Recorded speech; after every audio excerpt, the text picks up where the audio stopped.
y le vamos a hacer una ayudantía, o sea, les preparamos una ayudantía a modo de repaso.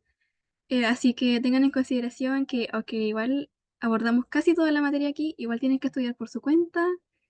Y eso, no sé si tienen alguna duda antes de empezar, porque las dudas eh, queremos que las dejen en el chat para responderlas al final, ¿ya? Y que no se olviden así o que perdamos el hilo de esto y eso. Así que si tienen alguna duda antes de empezar, es que la hagan llegar ahora y eso.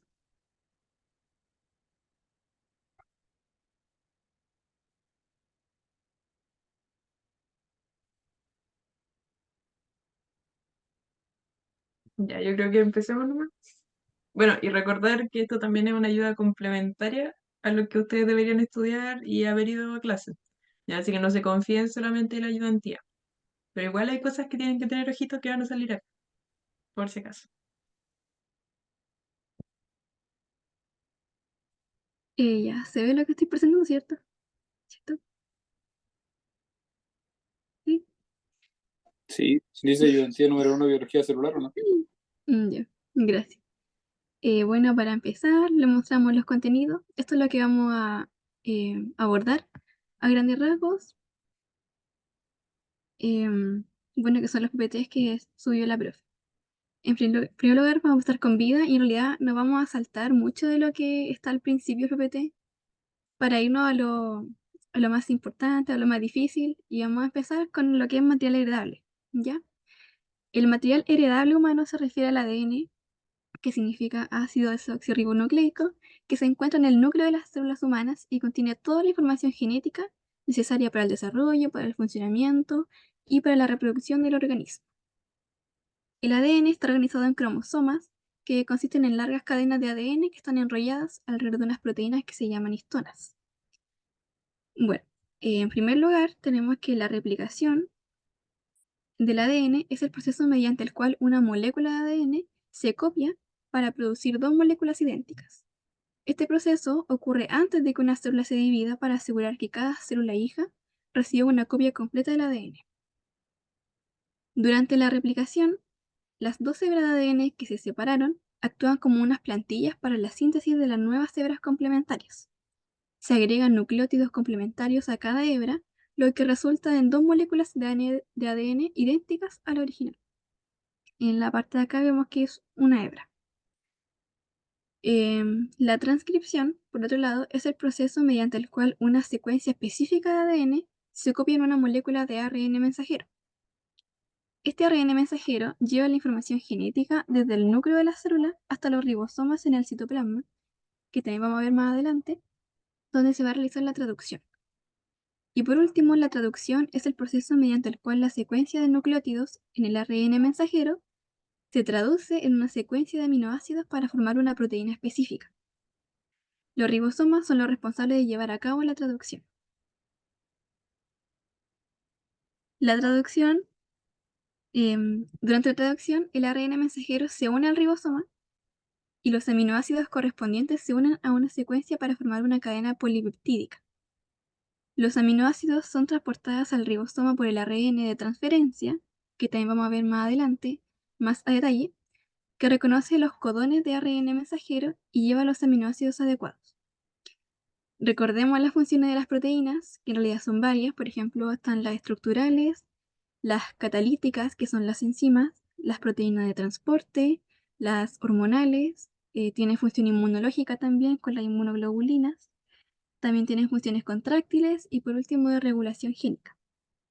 Esto a grandes rasgos. Como dije, después lo vamos a ver nuevamente, por si no se entendió, por si tienen alguna duda, también que la dejen en los comentarios para verlo al final. Luego pasamos con la homeostasis. La homeostasis se refiere al mantenimiento de las condiciones internas, estables y equilibradas en un organismo, a pesar de los cambios en el entorno externo. La homeostasis regula variables como la temperatura, por ejemplo, el pH, la presión osmótica, el nivel de glucosa, entre otros. Por ejemplo, vamos a poner el caso de la termorregulación. Supongamos que estamos recién haciendo ejercicio. El cuerpo va a empezar a generar calor, por lo que la temperatura se va a elevar.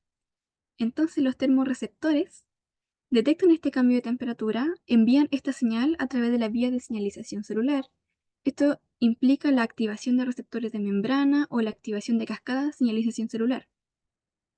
Luego, esta información va a ser integrada en el sistema nervioso central, específicamente en el hipotálamo, ya que es el centro regulador de la temperatura.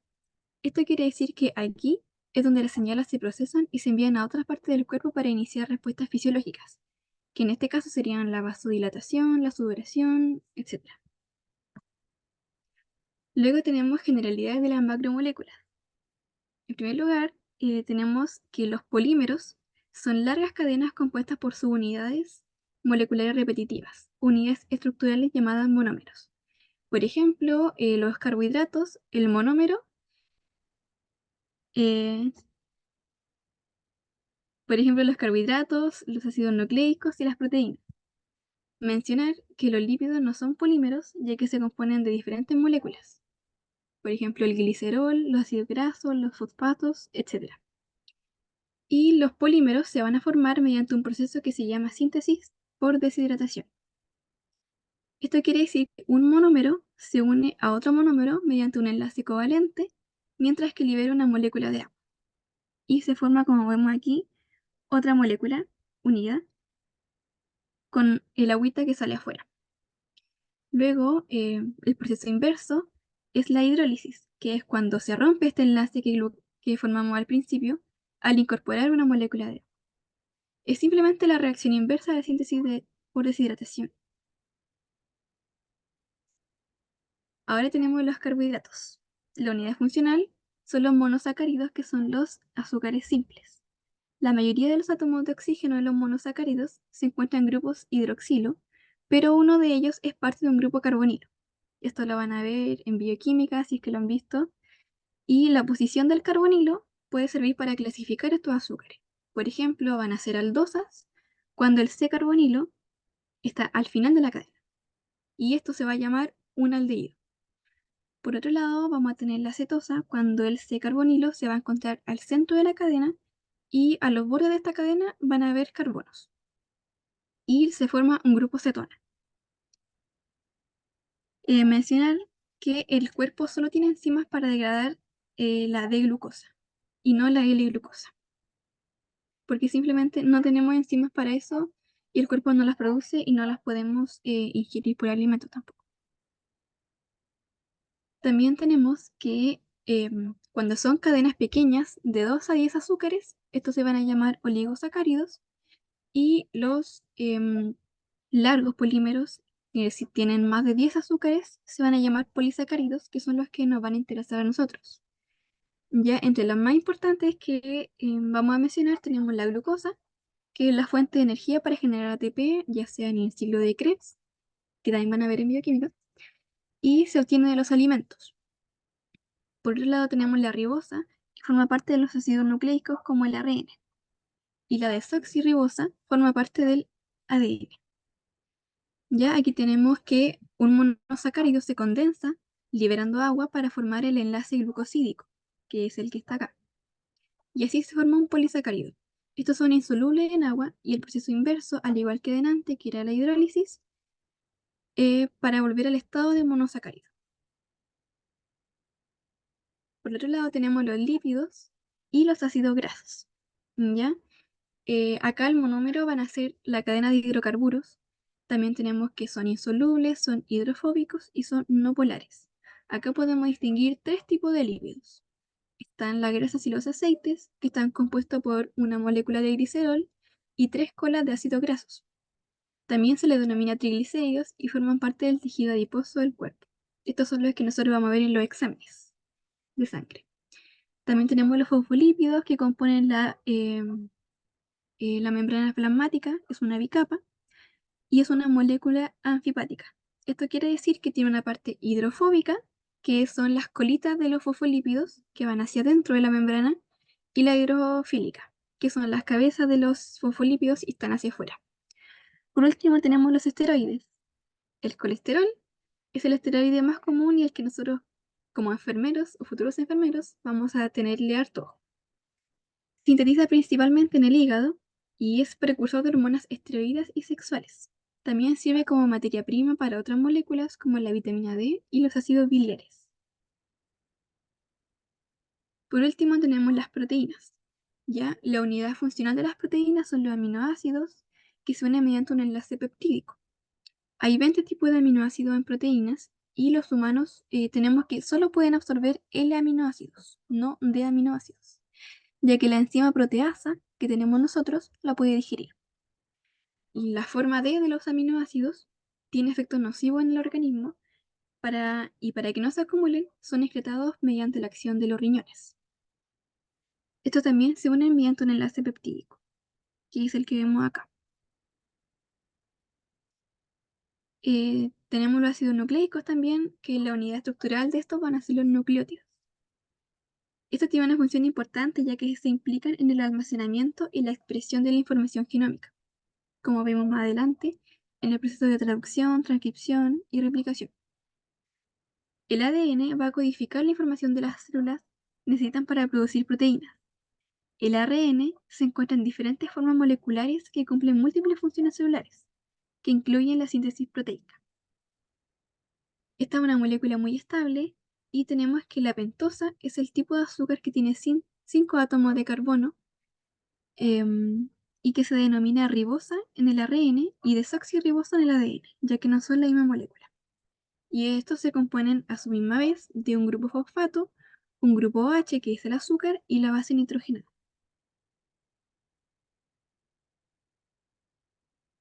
Aquí tenemos los tipos de ARN, que los mencionamos harto. El ARN mensajero va a traer la información de la secuencia de los aminoácidos desde una proteína desde el ADN. Una vez que se ha producido el ARN mensajero, se va a asociar con un ribosoma que está fuera del núcleo y se utilizará la información para producir una proteína específica. Y participa en el proceso de replicación del ADN.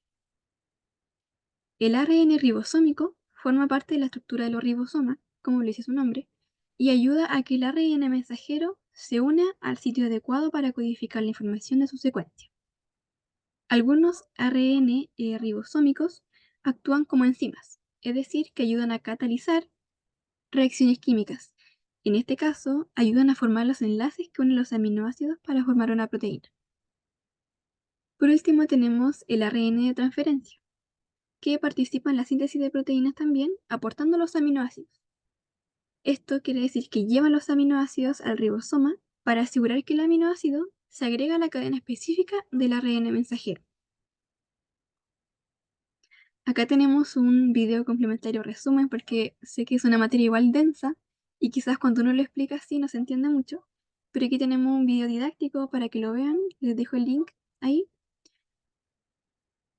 y continuamos con la segunda unidad. Esta es un poquito más larga, que son las células y organismos bióticos.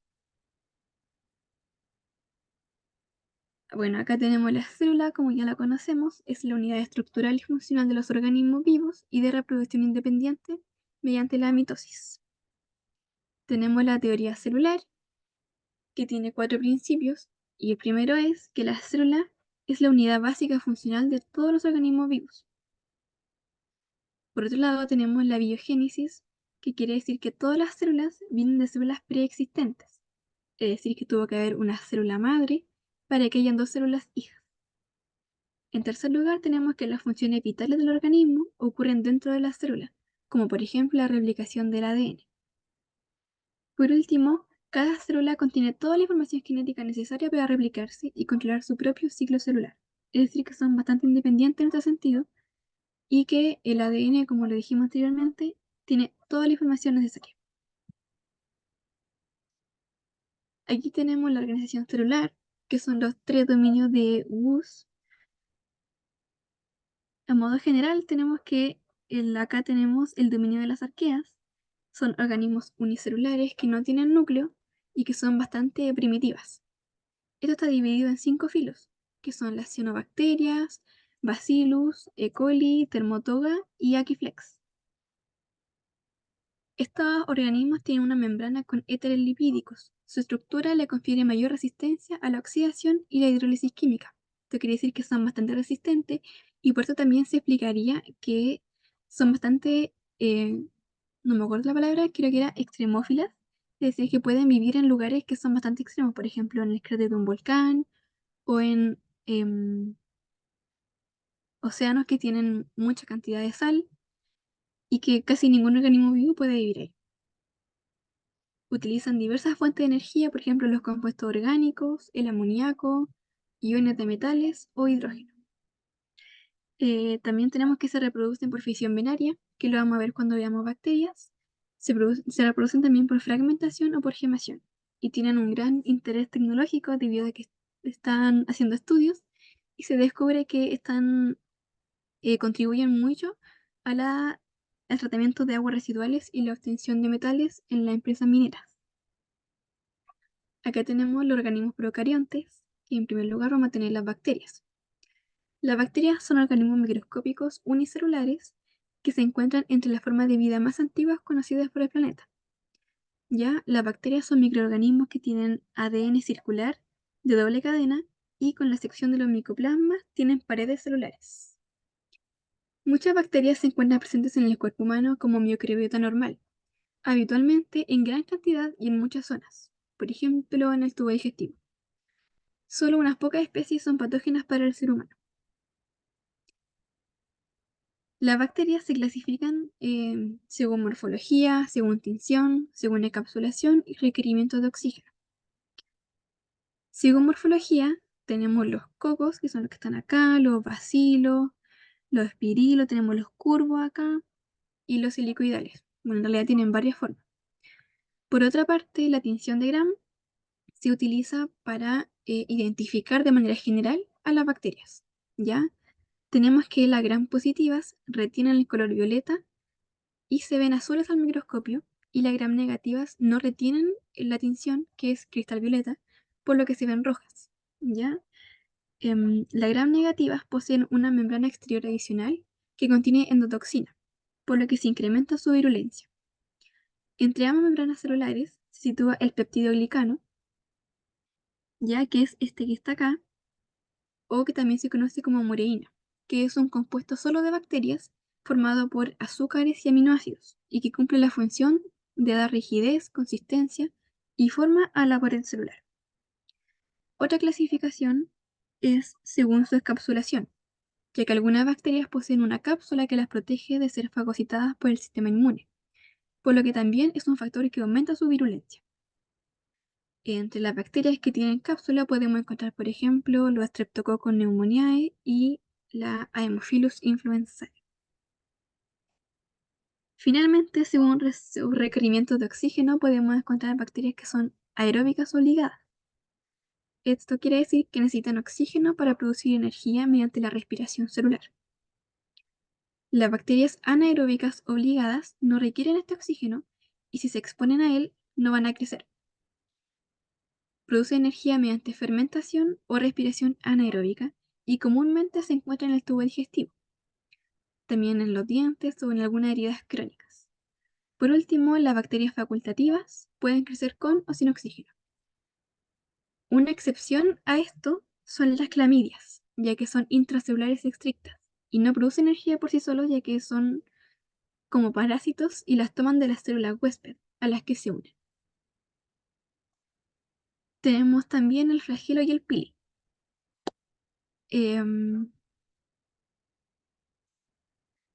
Los flagelos son órganos de locomoción, están presentes en gram positivas y en gram negativas y están compuestos de una proteína que se llama flagelina.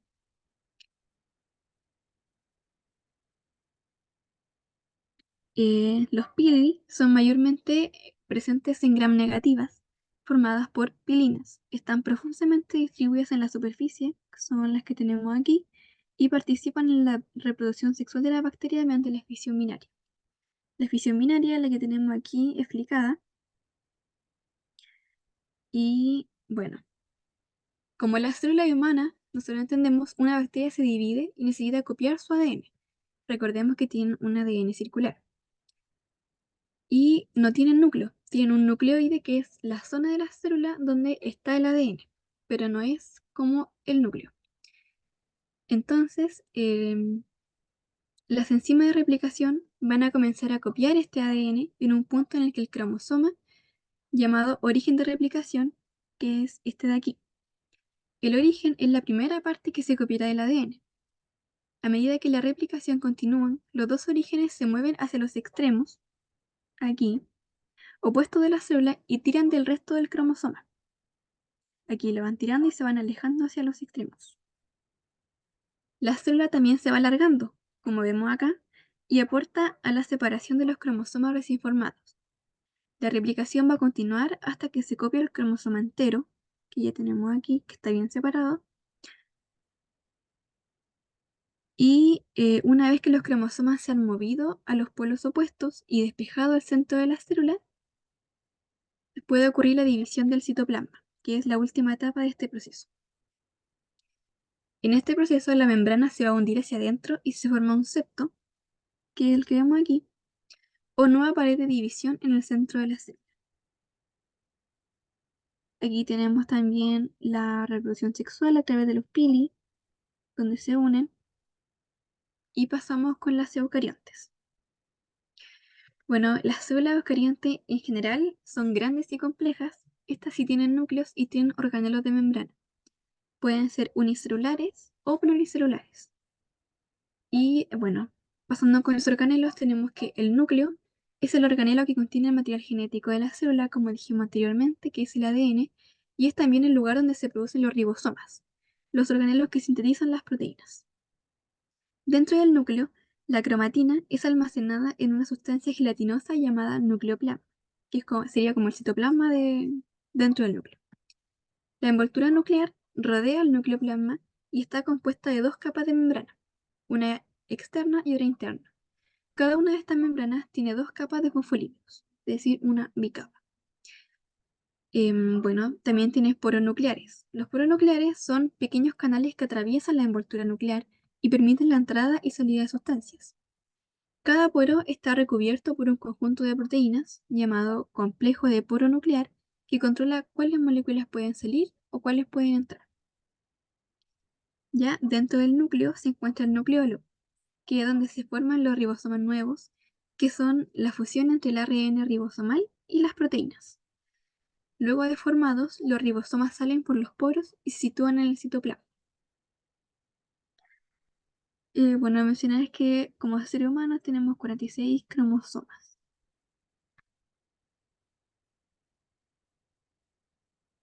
Y aquí venimos de nuevo con la transducción de señal y la regulación génica. Bueno, en este proceso, el receptor presente en la membrana celular, que sería este, va a detectar una señal ambiental externa. Estos receptores pueden ser de diversos tipos, como receptores de superficie celular, receptores nucleares que están dentro de la célula, o receptores en la membrana interna de la célula. Por ejemplo, un receptor de insulina en la membrana celular de las células del tejido adiposo detecta niveles elevados de glucosa en la sangre después de una comida.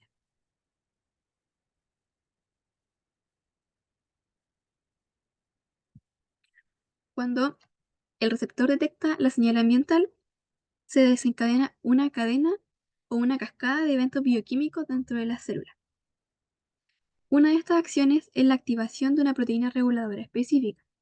Esta proteína reguladora puede ser un factor de transcripción u otro tipo de molécula que tiene la capacidad de regular la expresión génica.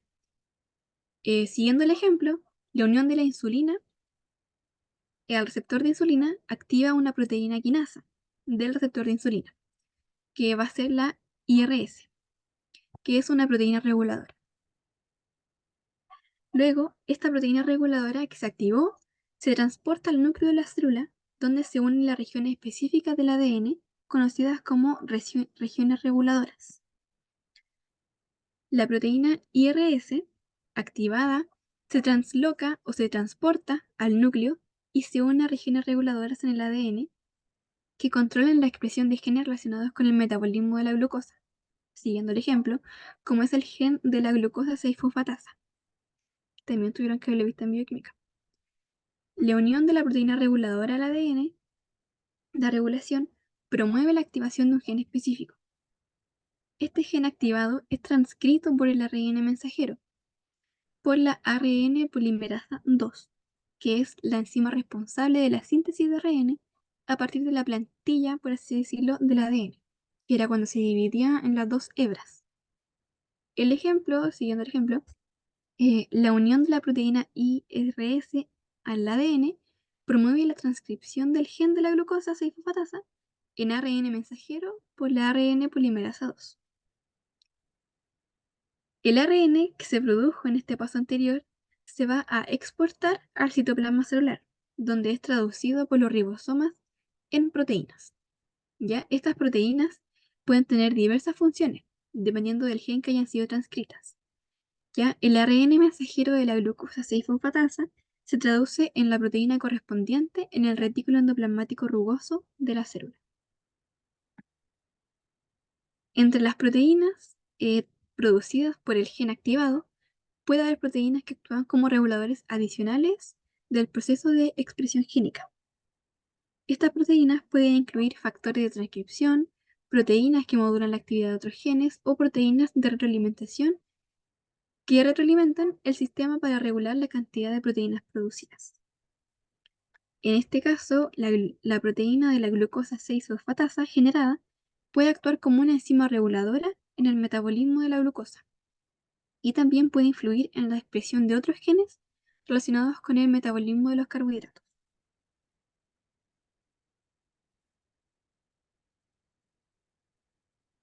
Aquí tenemos la segunda parte, que era la que estábamos diciendo recién. Están las tres que vimos. Y aquí están las otras tres, que están. Le puse harto texto para que si no me entendieron a mí explicándolo, lo puedan leer también.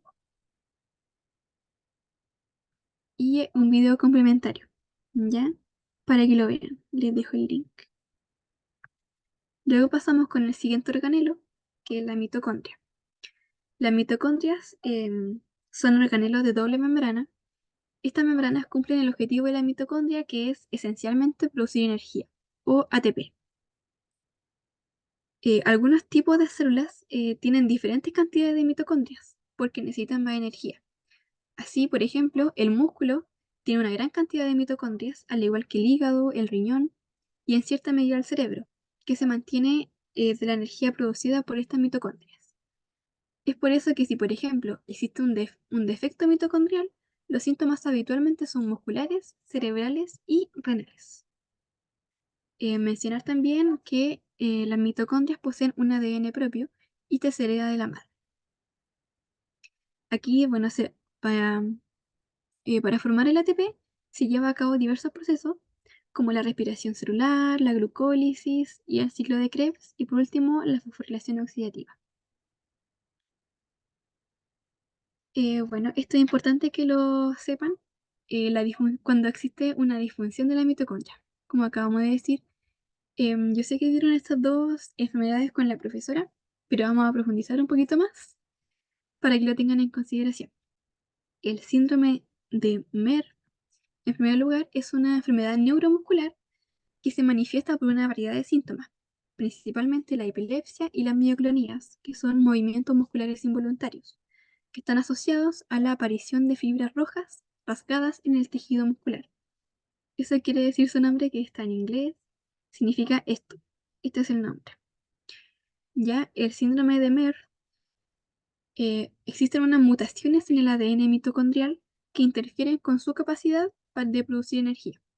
Y esto afecta principalmente a los músculos y el sistema nervioso.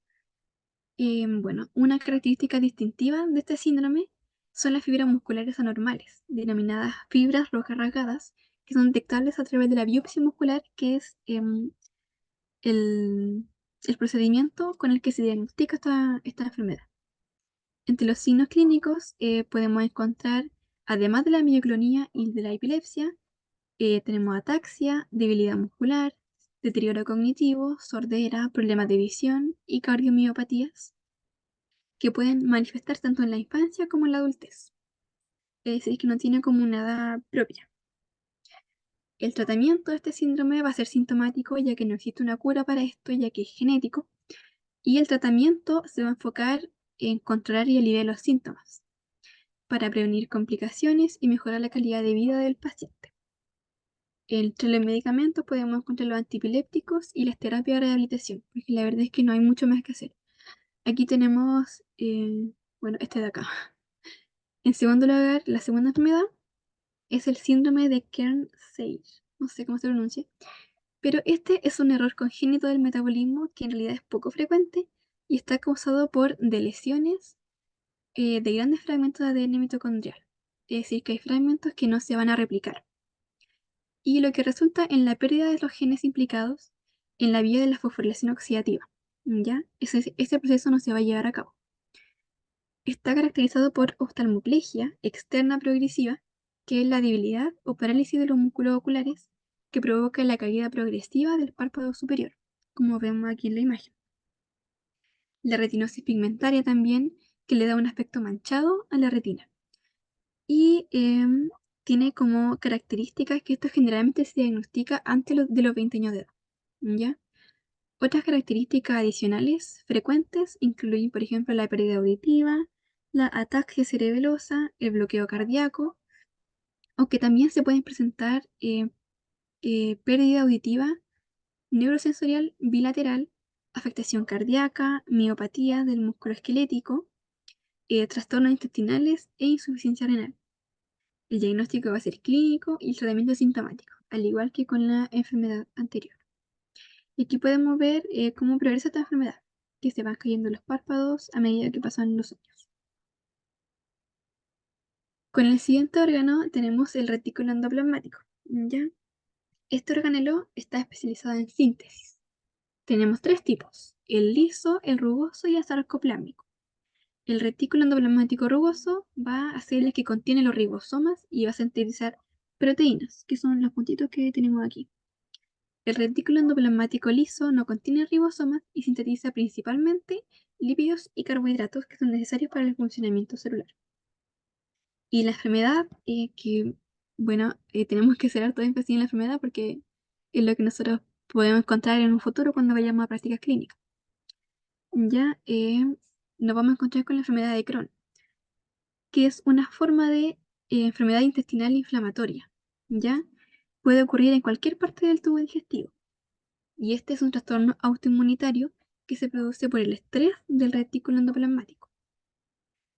Entre los síntomas podemos encontrar dolor abdominal tipo cólico, fiebre, anorexia, que es la falta de apetito y la pérdida de masa muscular, baja de peso y la diarrea acuosa con hematoquesia.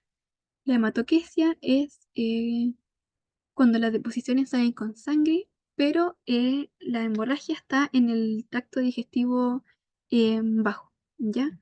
Porque cuando es sangre digerida, es decir, que se produce la hemorragia, por ejemplo, en el esófago, en el estómago, no se va a llamar hematoquesia, sino que se va a llamar melena, que es cuando las heces salen oscuras, así como viscosas, y es por la sangre digerida. Pero en este caso no es melena, es hematoquesia. El diagnóstico se va a hacer mediante una colonoscopía, un TAC de abdomen y una resonancia magnética, entre otros estudios que podemos encontrar. El tratamiento va a ser principalmente una dieta saludable, aunque complementariamente se pueden encontrar los antidiarreicos y los corticosteroides para reducir la inflamación del intestino.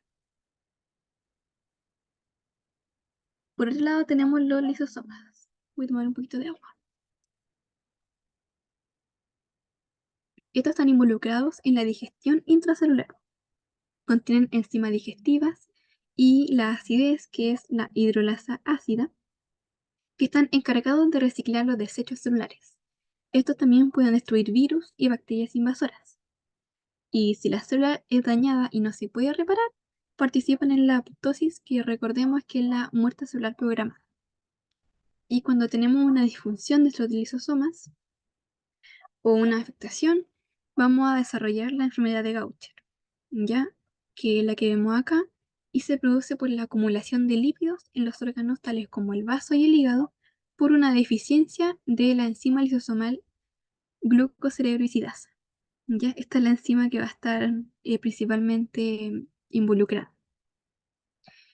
Este es un trastorno hereditario, es autosómico recesivo, y los síntomas principalmente son la distensión abdominal, que es la que vemos aquí, que está un estómago distendido, un abdomen distendido, mucho dolor, osteopenia, que es cuando los huesos se vuelven débiles, anemia, cuando hay deficiencia de glóbulos rojos y disminución de la coagulación, por lo que también en estos pacientes podemos encontrar hartos moretones.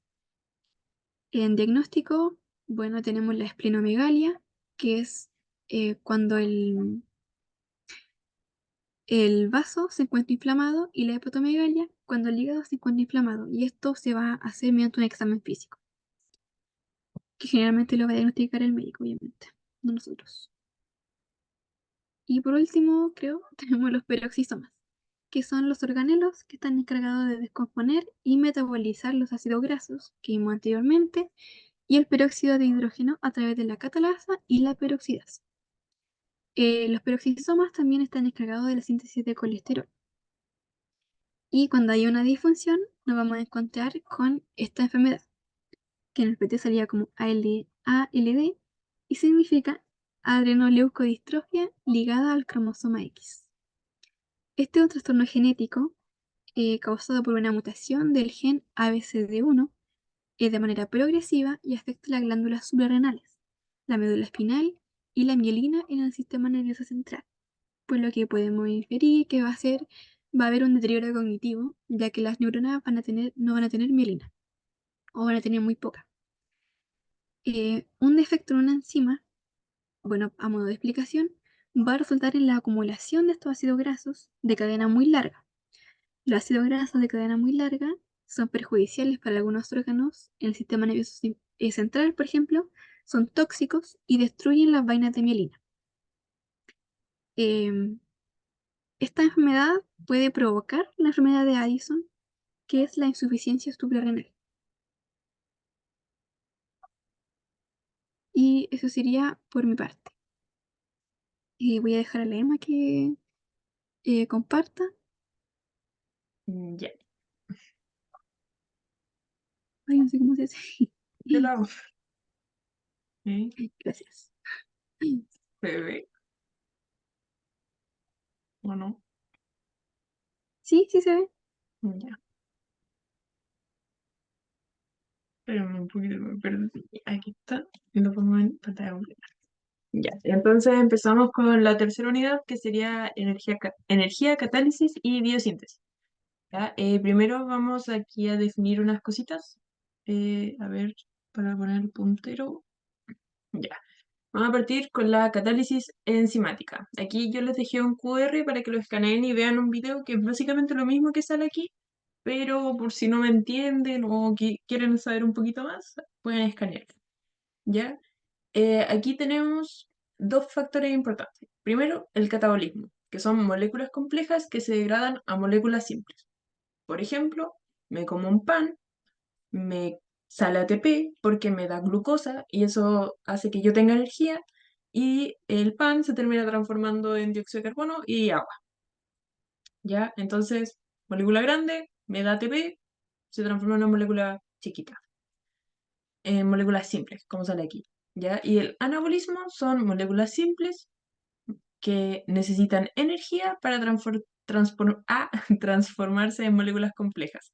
Por ejemplo, en la fotosíntesis, donde la planta necesita dióxido de carbono, agua, energía, y así se produce la glucosa. ¿Ya? Y el segundo definición que tenemos que saber es la entropía, que se simboliza con una S. ¿Ya? Es la medida de desorden de un sistema. Ya, aquí tenemos esta fotito y estos globitos rojos que se ven aquí van a ser como los participantes de lo que está aquí. Ya. Mire, cuando está sólido, todos estos globitos van a estar juntitos. Van a estar ordenaditos, en línea, todo muy ordenadito porque en estado sólido. Ya tiene su propia forma. Pero ¿qué pasa si yo aplico energía? En este caso la energía sería calor. Esto va a pasar de un estado sólido a un estado gaseoso, en donde todos los globitos rojos se van a dispersar, porque el estado gaseoso no tiene forma, sino que se adapta a su contenedor, por así decirlo. Entonces todos estos globitos rojos van a estar dando vueltas, libre. Y eso significa que aumenta la entropía. Hay mucho desorden, porque están todas estas bolitas rojas dando vueltas. Y ahora, ¿qué pasa si yo dejo de aplicar energía? Ocurre una reacción espontánea, o sea, vuelven a ordenarse. Ya, esto lo vamos a explicar mejor con este ejemplo. Aquí yo tengo una olla, la tengo con agua y tengo el fuego de la cocina. Ya, aquí mi agua tiene mayor entropía que el estado sólido pero menor entropía que el estado gaseoso. Entonces, mi agua va a estar un poco desordenada, pero no tan desordenada como en el estado gaseoso. Entonces, ¿qué pasa si yo prendo la cocina, por así decirlo? Este agua que está aquí va a pasar a estado gaseoso. Entonces, todas estas bolitas se van a empezar a desordenar y van a andar dando vueltas. Ahí le aplico energía, calor. Entonces yo apago la cocinilla. Digo, ya, suficiente. ¿Qué es lo que va a pasar? Todo ese gas, el vapor, el que estaba dando vueltas, se va a empezar a pegar aquí, a la tapa, y se va a empezar a condensar. Entonces, ¿eso qué significa? Que va a volver a estado líquido. Y eso es la reacción espontánea. Vuelve a ordenarse. ¿Ya? Y teniendo eso definido, podemos empezar a hablar de la segunda ley de la termodinámica. ¿Qué es la termodinámica? Es el estudio de la transferencia de energía que se produce entre moléculas o conjuntos de estas. ¿Ya? Lo principal de aquí es que propone que la entropía del universo solo aumenta. Entonces, en cada transferencia de energía, cierta cantidad de energía se convierte en una forma que es incapaz de realizar trabajo. En la mayoría de los casos, esta energía inutilizable adopta la forma de calor. Entonces, por ejemplo, volvamos al ejemplo del pan.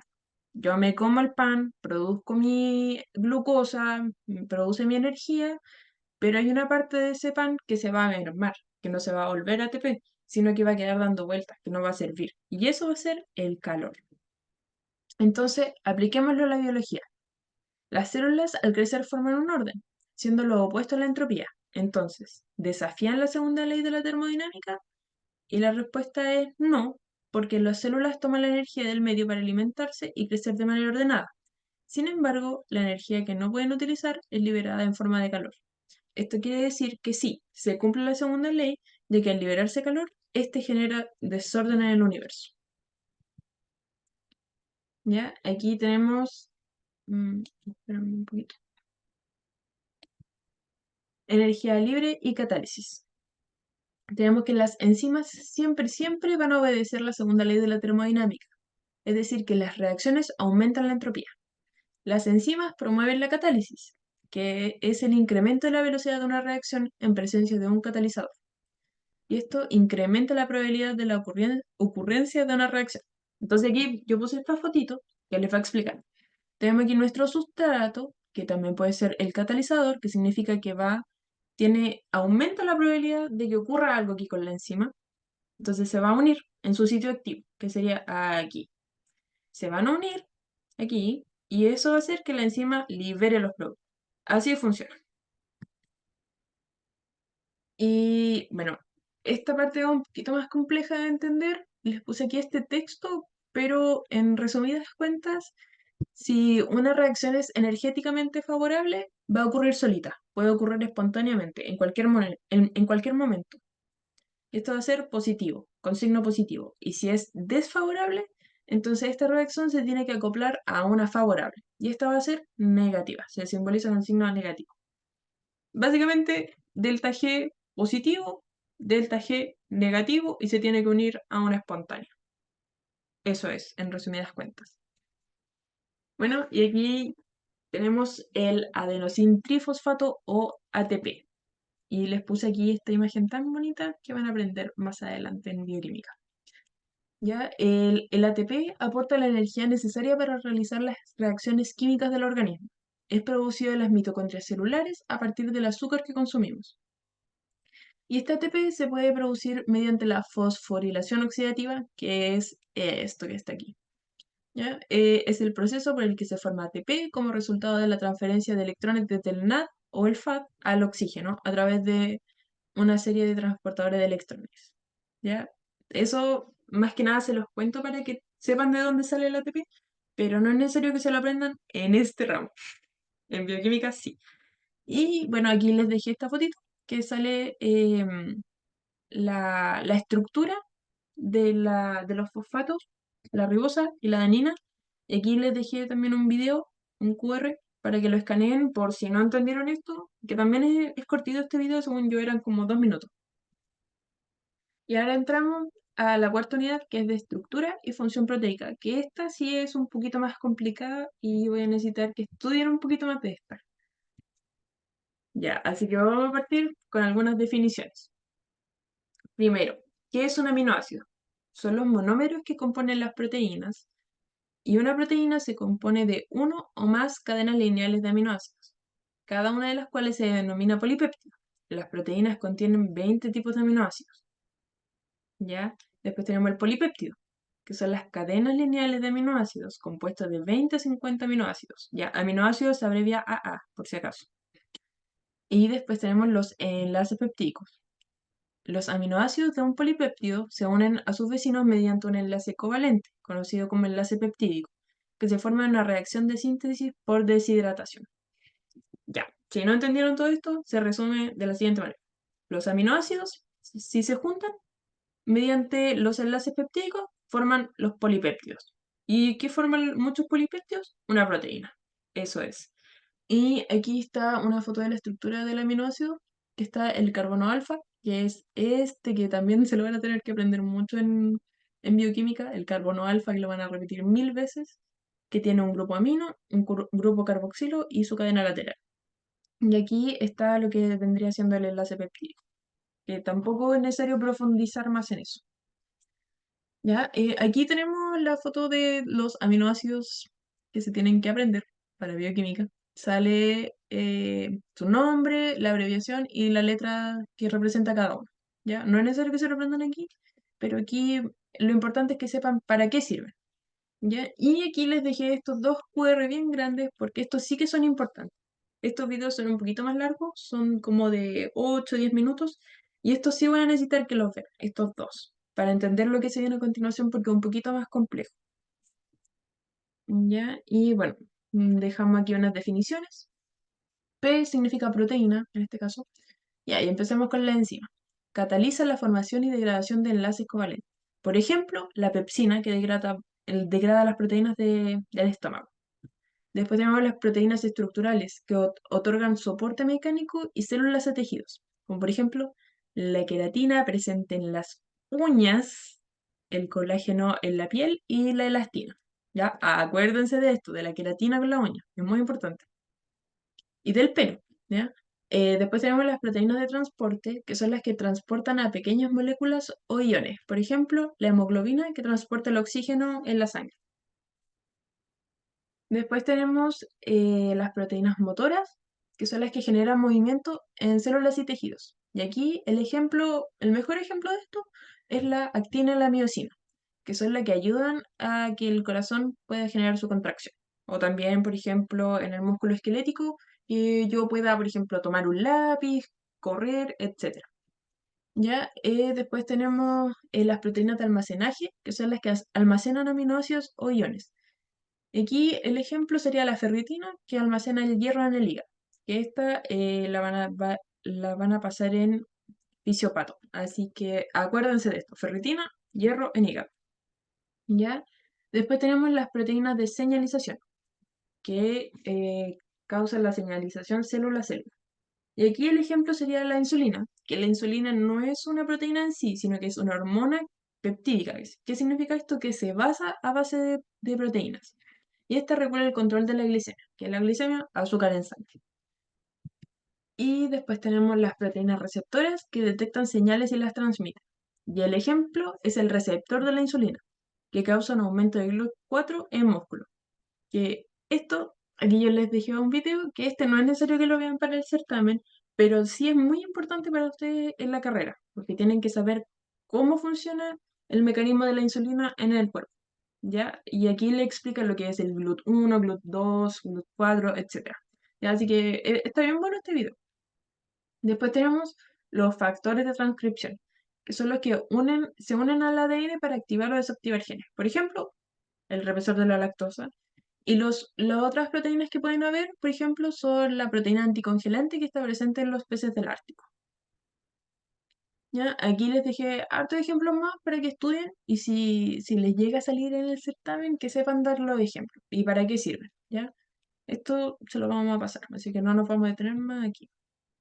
Y ahora llega la parte más complicada, que era de los videos que les ponía anteriormente, ¿ya? La estructura primaria es el orden en el que se encuentran los aminoácidos. Es decir, mi estructura primaria van a ser puros aminoácidos pegaditos, pegaditos, pegaditos. ¿Ya? Eso es todo. Literalmente son unión de aminoácidos. Esas bolitas son los aminoácidos. ¿Ya? Después tenemos la estructura secundaria, que esta ya es un poquito más compleja de entender. La estructura secundaria pueden ser dos. Puede ser la hélice alfa, que es esa que va así, uy, y la otra es la lámina plegada beta, que es como un acordeón, por así decirlo.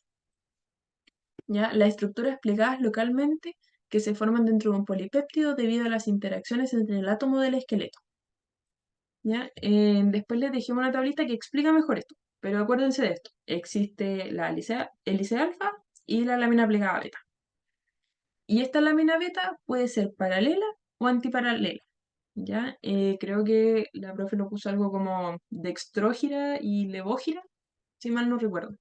Ya que esto también va a salir en una tablita más adelante. No se asusten, lo voy a explicar. Y después tenemos la estructura terciaria, que aquí lo importante que sepan es qué significa hidrofóbica e hidrofílica.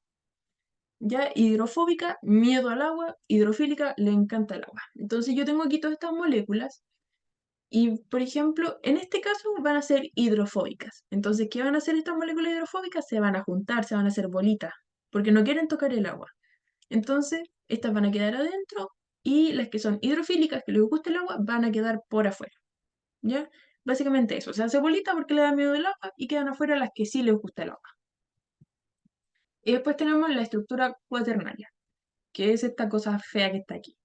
¿Ya? Algunas proteínas se componen de varias cadenas polipeptídicas, también conocidas como subunidades. Cuando estas subunidades se unen, generan la estructura cuaternaria.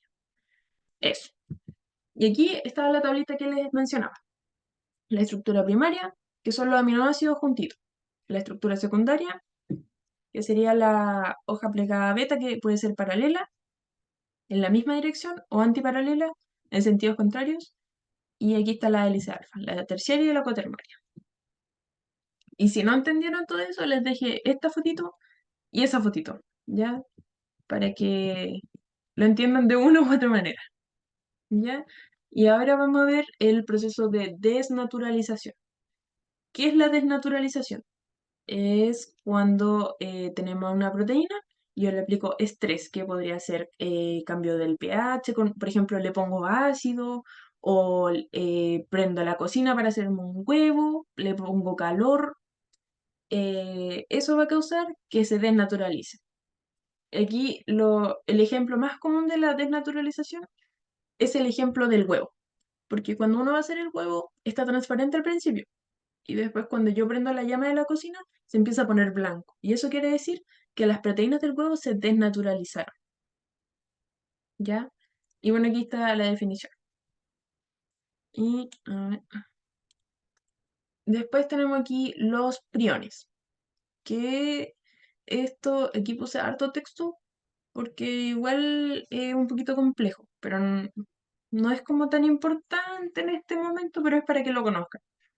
Los priones son básicamente proteínas que se plegaron mal, que se doblaron mal y se volvieron malas. Entonces, los priones son las enfermedades producidas por priones que son trastornos degenerativos progresivos del encéfalo, del cerebro, poco frecuentes, mortales y no tratables. O sea, una vez que tienen una enfermedad prionaria, eran.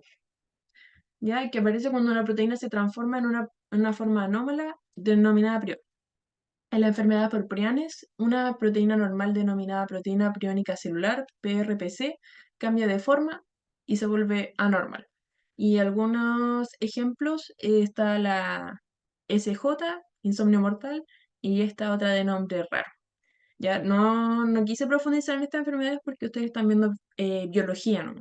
Esto sería más materia de fisiopatología, pero es para que sepan en qué consisten las enfermedades prionarias. Que esto también se conecta mucho con las chaperonas, ¿ya? Básicamente, las chaperonas son como la mamá de estas cadenas, por ejemplo, de la proteína. Porque, ¿qué hacen las chaperonas? Le dice, no, tienes que doblarte así, yo te ayudo, la ayuda a doblar y eso hace que terminen de buena manera. Hay proteínas que sí sirven y que no generan enfermedades. Porque si no existieran las chaperonas, entonces aumenta la probabilidad de que se doblen mal y que provoquen estas enfermedades. Ya, aquí también les puse la definición, por si acaso. Y ahora vamos a ver lo que es el proteosoma. El proteosoma es un complejo proteico que tiene como función principal la degradación de proteínas dañadas o innecesarias mediante una proteólisis. Lisis significa romper, por si acaso, o reacción química que rompe los enlaces peptídicos. El sistema ubiquitina-proteasoma, que vamos a ver a continuación la ubiquitina, es una vía reguladora central en la homeostasis de las proteínas. Y aquí les dejé esta fotito bien buena que resume lo que es el proteosoma y cómo se junta con la ubiquitina. Y eso se los voy a dejar para que lo estudien ustedes solitos. ¿Ya? Y aquí tenemos la ubiquitina, que es una pequeña proteína altamente conservada y ampliamente distribuida en todos los organismos eucariotas. Su función principal es la de regular la degradación de proteínas en las células mediante un proceso conocido como ubiquitinación. ¿Ya? Y aquí está cómo funciona, cómo se une con los proteosomas, con la ubiquitina y degradan estas proteínas malas, por así decirlo. Y ahora lo que nos convoca a nosotros como enfermeros, los exámenes sanguíneos. Ya, esta diapo, no me la miren a huevo, es muy importante, ¿ya? Aquí primero vamos a hablar lo que es el hematocrito.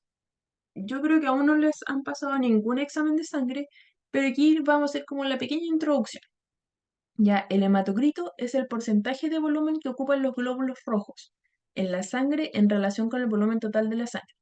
Si este valor, que aquí están los valores normales, por ejemplo, para mujeres es de 37 a 47% y de los hombres es de 42 a 52%. Si este valor disminuye, esto significa que el paciente puede tener anemia. ¿Ya? Si no me equivoco, van a tener un laboratorio de hematocrito, donde se van a pinchar el dedito y van a medir ustedes sus propios niveles de hematocrito, ¿ya? Así que acuérdense de esto. Si está bajo, anemia, fijo. Y bueno, hay distintos tipos de anemia, pero eso lo van a ver más adelante, ¿ya? El segundo examen que vamos a ver son las proteínas totales, que es la cantidad total de proteínas presentes en la sangre. Y si este valor que está acá, 6,6 a 8,7 en gramos partido en decilitros, que este es global, ¿ya? Para hombres y mujeres, y este también es para hombres y mujeres. Si está disminuido, significa que la persona está desnutrida, necesita albúmina o globulina, tiene las proteínas muy bajas, y esto también se puede relacionar con la gente, por ejemplo, que es vegetariana, que no consume carne y no se suplementa con proteínas, puede tener las proteínas totales bajas, ¿ya? Ojo con eso. Y después tenemos la albúmina, que viene del huevo, pero también está presente en nuestro cuerpo. ¿Ya? Esta evalúa la función hepática y nutricional de que los niveles de albúmina en la sangre pueden verse afectados por problemas hepáticos, como la enfermedad hepática crónica o la cirrosis, así como por desnutrición o malnutrición. Ya, acuérdense de esto. Proteínas bajas significa albúmina baja y esto significa malnutrición, desnutrición, que me falta comer proteína, ya que puede estar presente en la carne o también en las legumbres o de plano en los suplementos. Y aquí su valor sería de 3,9 a 4,9 miligramos por decilitro. ¿Ya? Y ahí estaríamos. Aquí les puse algunos links por si quieren saber más. Y muchas gracias por su atención. Y les dejo aquí un tip, una recomendación para que lo vayan a seguir en Instagram. Y estaríamos. Creo que todas las dudas ya fueron respondidas. No sé si alguien más tiene alguna otra duda. Voy a Este es su detener. momento